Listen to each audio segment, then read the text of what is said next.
going to have you project yourself forward in time, 20 minutes, and tell me something that's going to happen. Right. All right? Let me take your arm. Just relax, look at me, put your feet flat on the floor. In a little while, we're going to leave here, we're going to walk out onto the street. You're going to go up to somebody in the street, and you're going to have them draw a picture. And you can choose anybody you like. Now, what you're then going to do is to pretend to read their mind. And what I want you to do in a second is to project yourself forward to the point that at the end of that trick, they will turn their drawing around and show you what they've drawn, okay? And I want you to see in the future what it is that they're going to draw. Okay? Mm-hmm. Good. Now close your eyes for me and put your hand up there. That hand will not come down any more quickly or slowly than it takes you to begin to get a sense of what that is. You don't have to think about it, but you're just imagining them with that drawing. You can see in your mind whether it's a man or a woman. You've pretended to read their mind. You get it right. And then they turn it around. And at the point your hand touches the table, you'll have a clear sense of what it is. Just open your eyes for me. Remember what that is. I'd like you now to go and stand in the corner, just behind you. You can then draw what you're thinking of. I will not look. So stand there with the wall behind you, facing into the room, so you know nothing. You look over your shoulder, and I'll look over here. Nice and large and clear. When you're done, just fold it up, put it straight in your pocket, and please, no cameras directly on that. When you've done it, don't show anybody. Fold it straight up, put it in your pocket. Lovely. Done that? Mm-hmm. Excellent. Let's go. There should still be some people around. It's 20 to 4. Thanks very much. Thank you. Let's go. David's now going to act out the mind reading he imagined 20 minutes ago to see if a random member of the public will draw what he foresaw that they would. What sort of person should I be looking for? Entirely up to you. I have a blank canvas. A blank canvas? Let's do it. Maybe down here? Yes. No. No? I'm not feeling a psychic bond. OK. There's someone.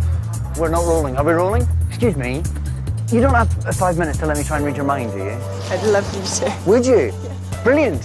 I found someone. What's your name? Claire. Claire, I'm David. It's lovely to meet you. This is Derren. And I'm Derren. He's a sort of witch. Don't worry about that. Okay. Come up here and we'll put a microphone on you and we'll do David's that. going to read your mind.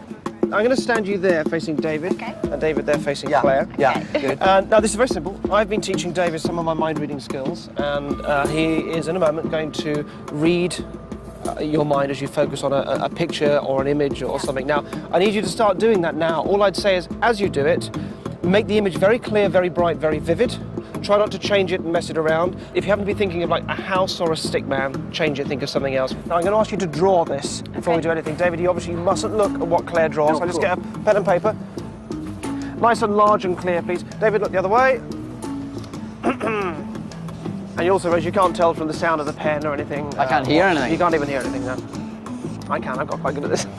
But I've no idea. Okay, I've got Done. it. Just hold the whole thing up against yourself. Right, can David turn back round now? Lovely. Oh, well, you don't do dirty fingers. Lovely. Okay. Okay, all right, here we go. So, Claire, you're focusing on the image. Now start sending that picture across, and at the same time, in your mind, just scream the name of the thing over and over again. Make that image, Claire, really big and bold and bright. Now, David, as you're doing this, are you getting a sense of animal, vegetable, or mineral? I think it's living. I think it's a living thing. All right. Now, don't say yes or no, but you've given away probably a nice yes then from that. And I think it's a furry animal, like a pet, and it's I think I know what it is. I think it's a cat. No, is it? Can it? Yeah, it is. Clue? This is the worst drawing ever, but it definitely is a cat. That's really good. Well done. Really good. It's appalling. I'm supposed to be an art student. It's not. Claire's a fine art student. Yeah, okay. Yeah. What year? Congratulations. I'm going to ask you a few questions about it, so just stay put for a second. Okay. Well done, though. Congratulations. Let's step out. I can't understand possibly at all how he would have been able to grab that from me. Well, it was pretty strange when he said that he thought it was something furry. It was quite difficult for me not to laugh, actually, just because I couldn't believe he'd actually got it. So this is Claire's drawing, which is quite freaky. Well, I'm just going to show you, because I'm really quite freaked out by this. There's not much to choose between them, really. It's the tail's going the same way, even the sort of slightly devilish, the devil horn ears. Which, as I drew them, I was thinking, like, they don't look much like cat ears, but she's done exactly the same thing. But I wasn't expecting it to be quite so bang on. Joe is a psychic medium making claim to a diverse range of talents. When not contacting the dead, he lays claim to make aura readings, psychically tapping into people's energy fields to reveal significant insights about them. So I've arranged to take Joe to the Liverpool-based set of the soap opera Hollyoaks to see what the stars make of him. Hollyoaks, isn't it? First actor up, Chris Fountain. Hi, Chris. How are you? Nice to Joe. Nice to meet you, Chris. How are you? All right? Yeah. Hi, pleasure to meet you. Thank you. Thank you very much. Do you know about the aura, the surroundings of the magnetic field? So you wouldn't really know what colours I'm picking up about you, would you? Really. But that makes sense to you. Yeah, it makes sense of what I want. The most prominent colour is I'm seeing red around you at the moment. It normally represents legal issues connected to a vehicle. I don't know if you just had some connection to a vehicle. Would that be correct? I got a parking ticket today. Very naughty boy, actually. Yeah. Yeah. Around My you. mum don't see this now. I'm in trouble. Say it again, sorry. I'm in trouble with my mum now. She sees this. Okay. Only person that knew about my parking ticket today was my girlfriend. Hello. Second up, 23-year-old Anthony Quinlan. Hi, Andy. I'm Joe. How are you? All right. Nice to meet you. You're all right. Have a seat. Originally, when you've just walked in, I was going to say you were one of 3, and then I dropped it to 2. How many is in your family? There's only one. Okay. And I just want to take you back a little bit. Was there an incident with an accident with a bike?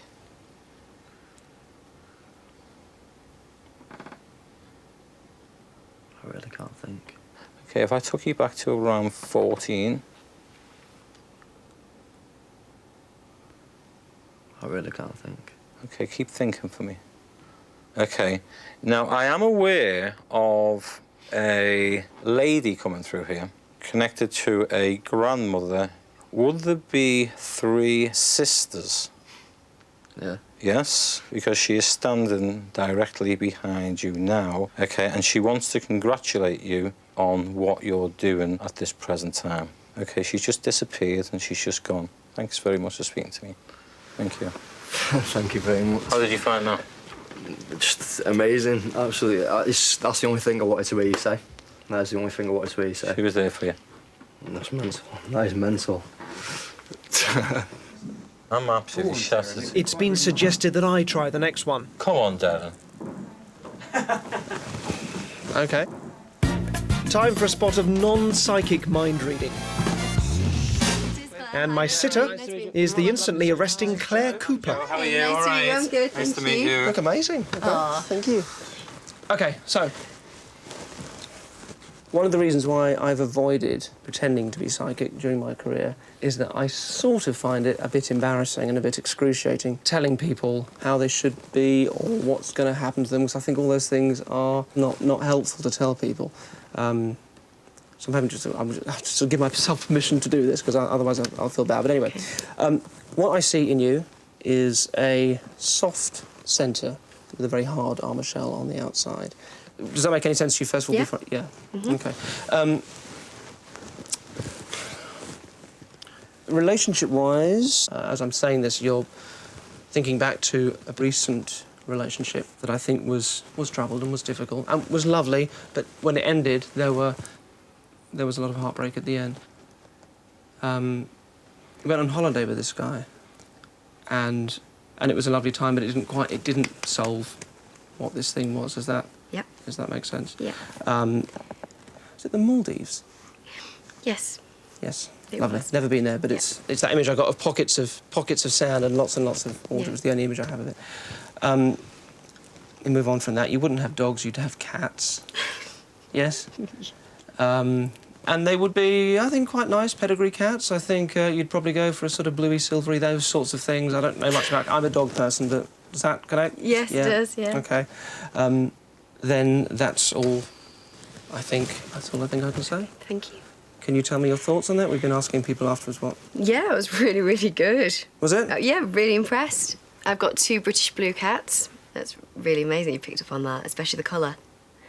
And yeah, I've kind of broke off a relationship recently. Mm-hmm. We went to the Maldives, but it was kind of all a bit, you know. So yeah. How did you feel? I don't do it very often because as far as I'm concerned, I'm not remotely psychic at all, but I find there's an interesting crossover between what I do and what Joe does, and How old are you, Claire? 28. Did you have a Mini at one time? I've got one now. You've got one now, you drive a Mini? Yeah. And your cat has the paw okay on one of them. There's been a little bit of bother? Mishka had a problem with one of her paws, one of her claws. But I like to come up with facts. Thank you so much. I know we've kept you for too long. Absolutely fine. Thank you for having me. Nice to meet you. I forgot to say about the affair. What affair? Oh, it doesn't matter, forget it. No, tell me. No, tell me. You can't do that. No, go on, keep going.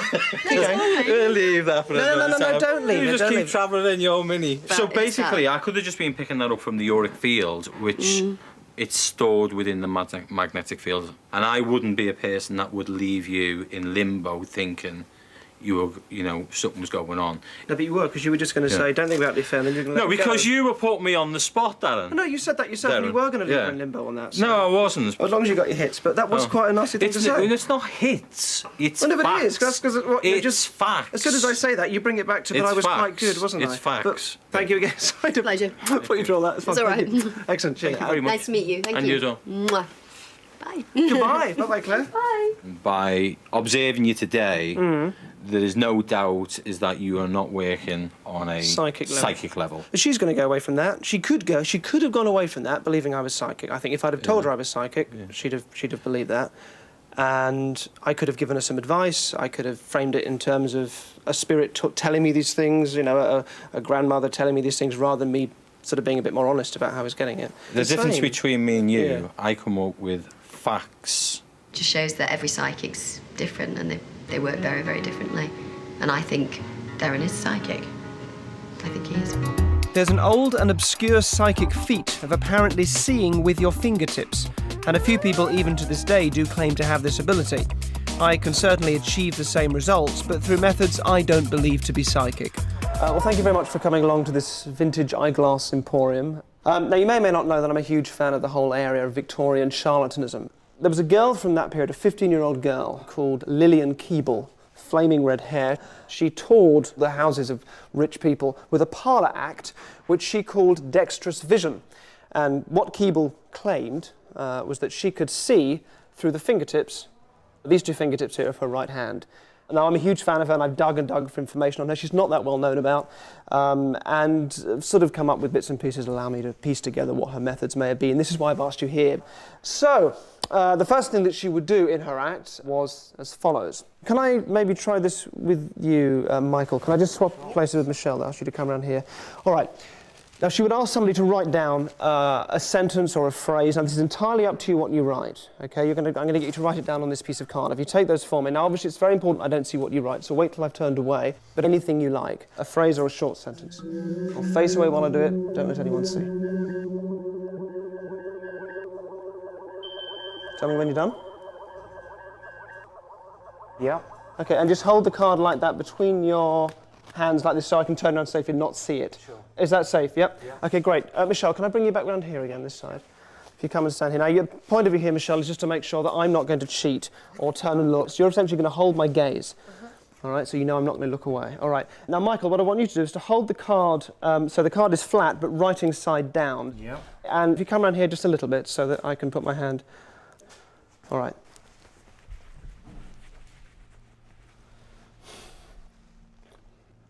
I'm not going to touch the card. Now, what's interesting about her methods, of course, is this is 1845, all right? They were simple, but weirdly, the word big, is that right? A big? Yeah. Hell, to, maybe that's hello, a big hello. Is this right? Am I close? Yeah. That's right. A big hello to, all matching. Or watching even. A big hello to all watching. Can you show the camera? Am I... Let's have a look. What does it say? A big hello to all watching. Thank you so much. I'll ask you to go stand back there again. There's no human possible way that he could do that. Well, he is a human. But it's not normal. The highlight of the act for me was when Lillian would give her abilities to somebody else. So, Michelle, I'll do this with you. If you can just come around here for me and point those 2 fingers for me like that. Now keep your other fingers in. Now look at me. I'm going to give you the ability that Lillian had. You'll be able to see with your fingertips. Just press your 2 fingers up against mine. You will be able to do it. You must believe that. Look at me. You must believe that. Good. Okay, keep your fingers like that. Don't move them. Now I'm going to write down, we'll keep it relatively simple, a 2-digit number. All right? I will write this behind my back so you can't even catch a glimpse of anything or the movement of my arms or anything that might give it away. All right? A 2-digit number, that's all I'm going to tell you. All right, and I'll ask you just to, it's there, it's written just there. All right? So if you keep your fingers there, you are underneath where the number is written. So all you've got to go on is your instinct now. So imagine perhaps a white screen and allow the image of a number to appear on it. It is a 2-digit number. 32. 32. Some reason, why did you say 32? Dunno. Okay, it is... Oh my god. That's amazing. I'm physically shaking. You are physically shaking. That was just weird. Is the only way to describe it. Because I could actually see it in my head, the way he had written it. It was just, I mean, tears came to my eyes emotionally. It was just very strange. Absolutely amazing. Don't know how he does it. Now I needed to find out once and for all if we really had, bizarrely, created a lucky dog. So in the spirit of open-minded inquiry, I decided to put the dog to the test. And I wanted the townsfolk to suggest what form this test should take. So I'm in Todmorden Cricket Club, about to meet with some of the villagers, and of course it's the villagers that we've been filming as part of this documentary, although they don't know that that's anything to do with me. And I want to talk to them about whether there's some way we can test the dog. Hello. I'm Beryl. Beryl, nice to meet you, Beryl. Mike. It was lovely to meet the people I'd been watching for so long. I felt like I already knew some of them. And they were full of ideas as to how to put the luck theory to the test. A casino or dice or type thing if it's inside the town hall. It could be. Your roulette wheel type red and black thing. Mm-hmm. So you're 50 odds each time. Dice, it's simple. What's good about a dice is that it's 1 in 6. So you're unlikely to win, as opposed to a red or black or 50-50 or a toss of a coin when you just know that, well, half the time they're going to win anyway, so you'd really want to do it a few times to see whether they're really getting lucky or not. In terms of a bit of suspense and a bit of drama, I think the dice idea might be best, and I think somebody or the villagers or one person putting money on the roll of a dice, just to me, feels like it could be really, really good fun and have a lot of drama to it. All right. Okay, so we're all happy with this as a plan? Yeah. Yeah, I will see you on Sunday in the town hall, and we'll have some fun. Thank you. Thank you. See you all soon. Bye-bye, bye-bye. My arrival in Todmorden attracted the local media, and I found myself having to give some careful answers to their questions. So can you tell us briefly a little bit about why you're in Todmorden and how you heard about our lucky dog? Yes, well, I read about it on Twitter, first of all. You specialise in fooling people by illusions and so on. Is this an illusion or not? I don't know. We'll find out. News of the dice roll at the town hall tomorrow had created a real buzz in Todmorden. It's just hotted up in town because since yesterday there's been a poster here, a poster there, a little ballot box for putting forms in. I've placed ballot boxes all over town, and the person who bids the most will gamble that amount on the roll of a dice. If their chosen number comes up, they'll walk away with 6 times their bid. If not, they lose everything. And I've asked the residents to build a perspex chute through which the dice will be rolled for added drama. Well, most people are really excited. Some people are coming over from Cheshire. And I believe there's various bets from £5 to 100. Myself, I ventured £10, and unknown to my wife, she's ventured £5. I have entered.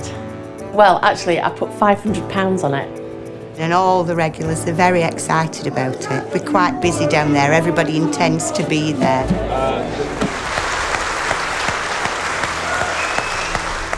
So a few months ago, I thought I would try an experiment, and I thought I would start a rumour.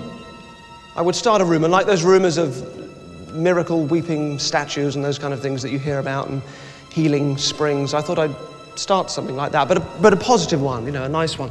So I asked Dawn Porter to go into a small town and spread a rumor. And she was to ask one question, and the one question was, have you heard about the lucky dog? See how this story would turn out. And what was interesting is that what we started to hear of were lucky stories. People were feeling their luck change. So we set up a test. We thought we'll take somebody who's lucky, and Sue absolutely described herself as lucky, and then we'll have a control subject, somebody else to try the test on, and that was Damon. And the test was this. I called up Jason Manford. And the test was very simple. They would both be given the same opportunity, which was to help out. So we started setting up some things for Wayne. Now Wayne knows this. I've shown him footage of what we did. And in the end, it took a great big truck with a big A-board on it, just saying, "Wayne, call this number," and a phone number for him to call. It is now Sunday afternoon, and we're here in the town hall, and we're going to test the lucky dog. I thought I was going to be here apologizing to you and explaining that the dog isn't lucky. But I think it's actually a little more complicated than that now, and I think in a weird way, we have sort of inadvertently created a lucky dog. But you have to sort of take it, it's important you take it with a certain perspective, because you can't rely on it. There's nothing magical about it. But what does seem to happen is that if you embrace the idea of it, that you touch it, you pat the dog, and maybe if something changes in you, then you start to approach maybe life a little bit differently. And to me, it's always far more interesting and worthwhile and fascinating and rich and resonant and beautiful when it's about us as human beings and not some made-up superstition. So that's what I think. For the last few days, a lot of you have been filling out ballot forms. I said I would take one of you and have you bet on the roll of a dice. A lot of you were putting in £2, £3, £5, £10 even, which was great, and many of you were doing that. And then I came across this.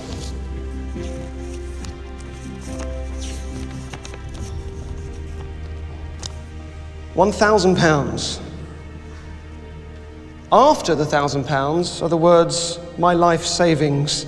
That person, and I can't tell you how much this moved me when I read it, is Wayne. First of all, I just want to check this is genuine. So what happened? The opportunities I've missed off the video you showed me, I thought, well, this is an opportunity, go for it. It's a 1 in 6 chance. In other words, if you put in the £1,000, you will get, and you win, you'll get the £1,000 back and then £5,000 from me, turning your 1,000 savings into 6,000. You understand that? I understand. And you're happy with that? I am. Is this Lisa? Is this your wife? Yes. She didn't know. Where are you with this? Are you okay with this, Lisa? Yes. Well, in that case, get yourself up here, Wayne. Let's give Wayne a hand.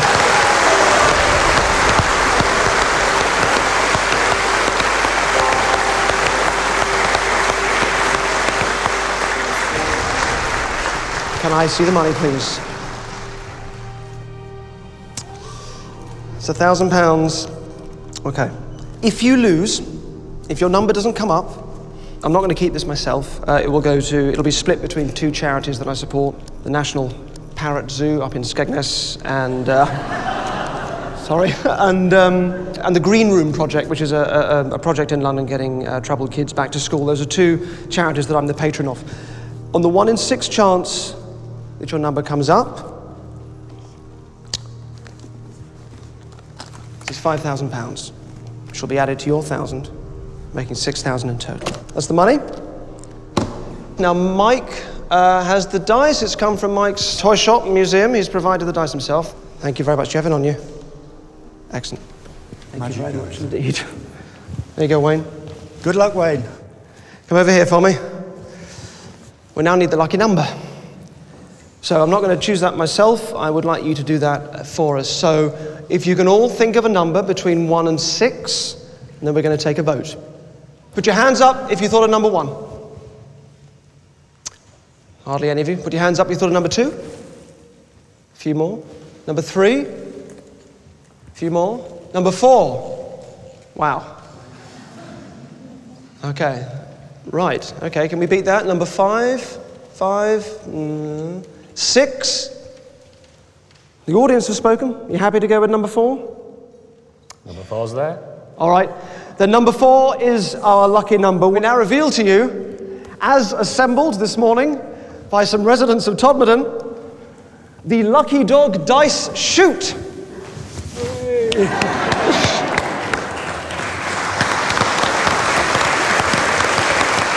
Right. I'll never get down that. Now you can probably just work out how this works. There's a bowl here at the end. The dice goes in the top, and it rolls all the way down and comes out into the bowl. Now before we do this, Lisa, Wayne's wife, can you come up as well? I'm going to need you to give us a hand too. Let's give Lisa a hand too to come up. Wayne's daughter's here as well. We'll get the whole family up. Thank you very much. We want to bring these step ladders around. So if you want to grab that side of it there. Don't you dare. All right, I'm going to come around here. Okay. One more question for you, Wayne. Starting with this next roll, which will take as the first roll, you've chosen the number 4. Do you want it to be on the first roll, the second roll, the third roll, or the fourth roll? The third roll. The third roll, okay. So on the third roll, we are hoping that it will come up as a number 4. Are we clear on that? Yeah? Okay, Wayne, get ready. Lisa, if you can call out the number. Drop.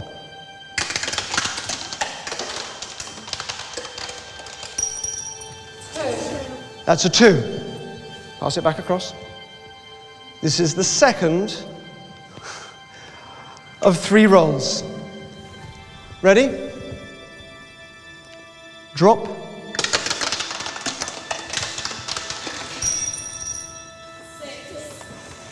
It's a 6.